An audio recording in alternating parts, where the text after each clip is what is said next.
Toro. Dan pada kesempatan kali ini, Kampus Corner hadir dengan tema Prodi S1 Sastra Jepang Udinus akan kembali jadi tuan rumah tes JLPT.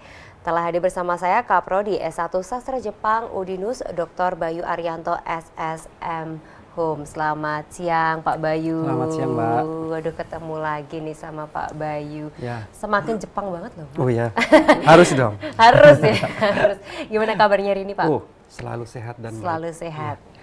Oke, dan selalu sibuk pastilah ya Pak. Ya. Kalau itu nggak usah ditanya kayaknya ya. Sibuk dan produktif ya. Sibuk dan produktif. Oke. Baik, kemudian juga telah hadir Ketua Pelaksana JLPT Jawa Tengah, Ibu Tri Mulyani Wahyuningsi SSM Hum.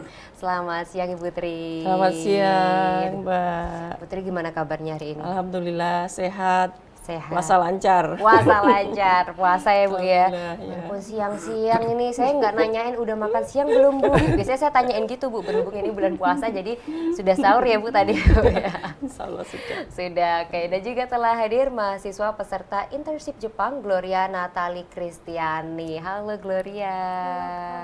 Aduh, kayaknya harus ngomong bahasa Jepang nggak? Cuman saya nggak bisa nih Bu. Harus ikut tesnya ini mungkin ya. Nanti nggak lolos sih kayaknya sih. Gloria, gimana kabarnya hari ini? Baik, terima kasih. Baik juga. Oke, baik. Ini tadi sesuai temanya ya, Udinus akan kembali jadi tuan rumah.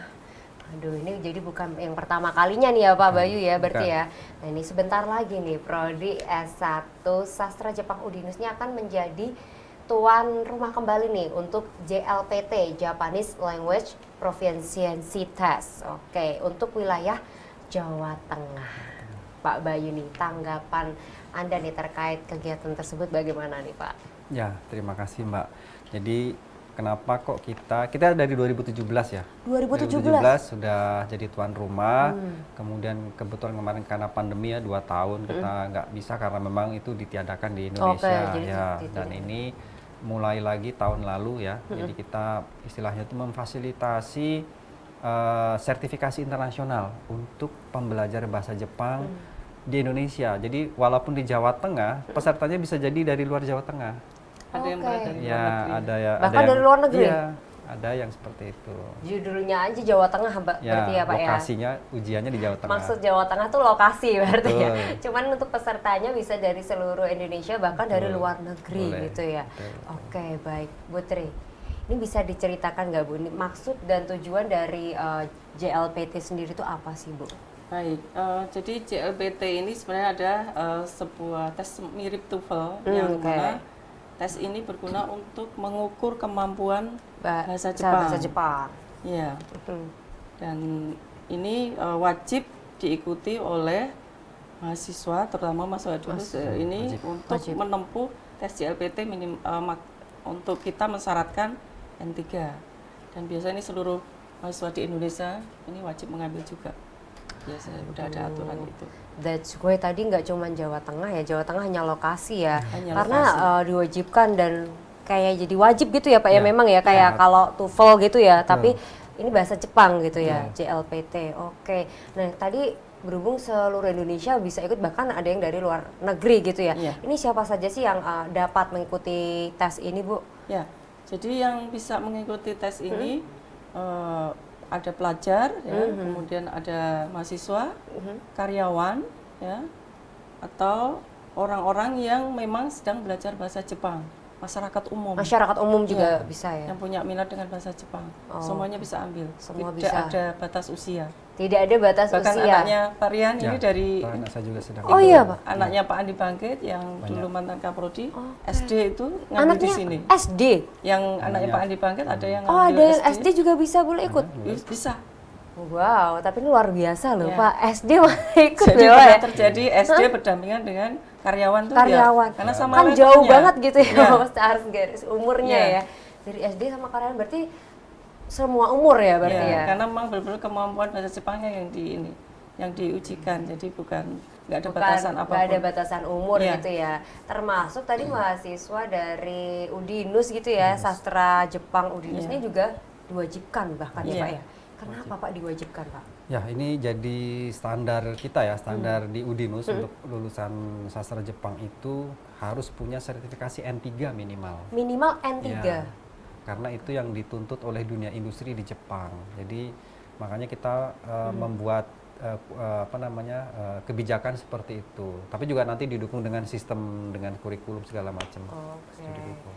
Di Udinus nih wajib minimal N3 Wajib. nih. Gloria Wajib ya. Gloria, nah, udah nih Pak Bayu loh, wajib.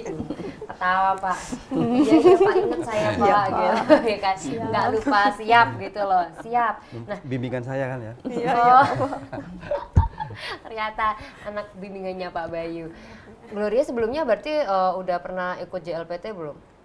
Sudah. Dan tahun ini saat Udinus menyelenggarakan lagi nih, jadi tuan rumah nih, mumpung tuan rumah loh ini, ikut lagi? Ikut. Apa yang membuat kamu tertarik? Apakah karena memang kewajiban? Itu salah satunya. Salah satunya. Alasan lainnya apa? Alasan lainnya memang kalau untuk mau cari pekerjaan, apalagi kalau mau balik lagi ke Jepang, itu tuh diperlukan, sangat diperlukan. Oke, sangat diperlukan ya. Sangat. Untuk yang kali ini nih, kamu ngambilnya berarti level apa? Ya 3. N3. Tiga. Aku udah kayak tahu level-levelan gitu ya Pak ya. Padahal aku nggak tahu sih Pak. Ini emang ada level ya Pak? Ada, N3, betul. N apa?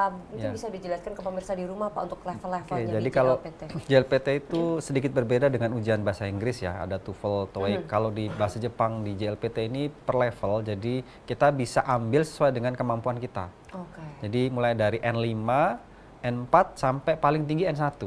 Oke, jadi kebalikannya ya. N5 Kebalik. tuh paling Kebalik. mudah lah Paling ya. mudah ya. N1 paling tingkatan paling tinggi, Paling tinggi. level paling Betul, tinggi. betul.